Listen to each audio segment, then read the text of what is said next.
اس سوال میں ہم انٹیگریشن کی خصوصیات یعنی پراپرٹیز استعمال کریں گے.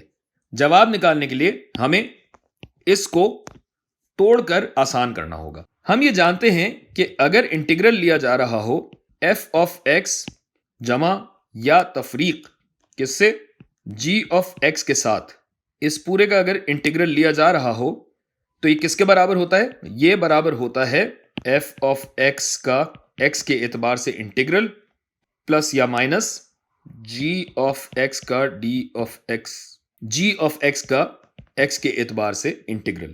اگر یہاں یہ دونوں جمع ہو رہے تھے تو یہاں بھی جمع ہوگا، اگر یہاں یہ دونوں سبٹریکٹ ہو رہے تھے تو یہاں بھی سبٹریکٹ ہوگا، تفریق ہوگی. اچھا جی، اس کا مطلب یہ ہے کہ جو یہ پوری عبارت ہے یہ کیا ہو جائے گی؟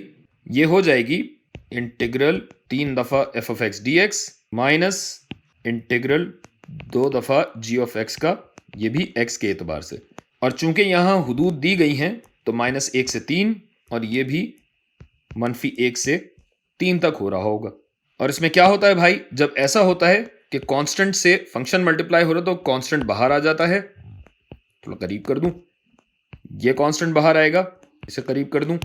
اور یہ آپ کو بتایا ہوا ہے کہ -1 سے 3 تک F of X D X اگر آپ لے رہے ہیں تو یہ -2 کے برابر ہے.